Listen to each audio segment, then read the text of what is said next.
I'm curious, it seems as though the Federal Reserve, this is observation first, that the Federal Reserve was established to prevent wild swings in the economy. We've seen that it really doesn't work well for that. And I've got serious reservations about whether it really represents the best interests of the United States or international bankers and their running mates. My question is this: is there any sense of a snowballing kind of desire in Congress to return control over currency to Congress as originally stipulated in the Constitution? And how would that transition from the Fed that we have now back to Congress, and what would be the risks and advantages of doing something like that? Great, thank you. Thank you very much, Al, for that question.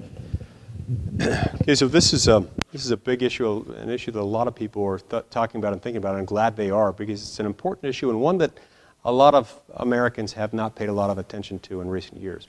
It's changing for a number of reasons. One is that as our government gets bigger and as it continues to borrow in quantities in excess of $1 trillion a year, people are starting to notice that that has impacts on all kinds of things, especially when it's accompanied by the quantitative easing that we see from the Federal Reserve, QE2, QE3, and then perhaps in our lifetime we'll see QE 77 and 78, I don't know. It's the process by which the Federal Reserve Bank buys up in the secondary markets these huge quantities of U.S. Treasury instruments in an effort to keep U.S. Treasury yield rates low. In other words, in order to help control and keep stable the demand for U.S. Treasury instruments. It's part of what allows them to keep the interest relatively low. A lot of people, understandably and justifiably, have concerns about the fact that this could and does and inevitably will contribute to inflation, perhaps to an increasing degree over the next few years. There is also a more fundamental concern with it, one that I certainly share, which is that when you take government power, which, by the way, as you correctly point out, is assigned in one way or another to Congress. One of the powers outlined in Article 1, Section 8 of the Constitution, given to Congress, was the power to coin money and to regulate the value thereof.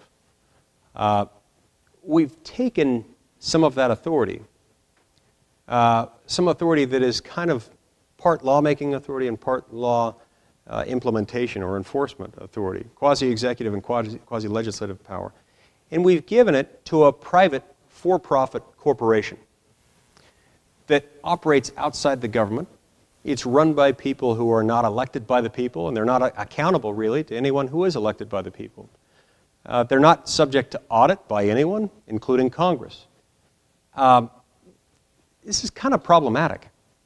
When you give government power to anyone outside of government, you give quasi-legislative power to anyone who doesn't stand for re-election at regular intervals,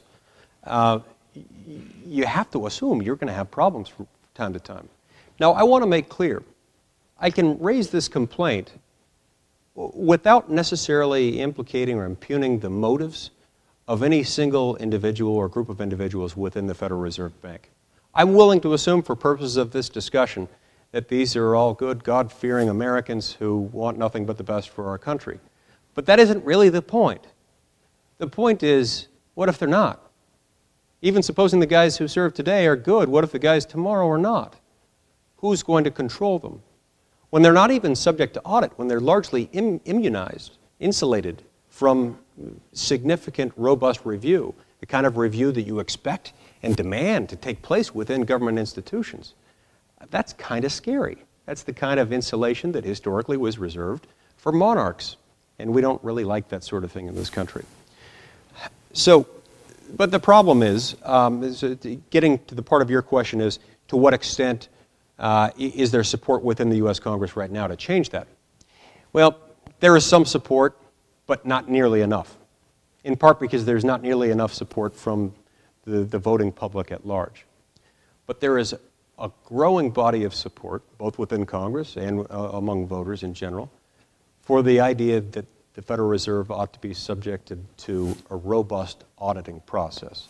That's why I'm one of the original co-sponsors of legislation in the Senate.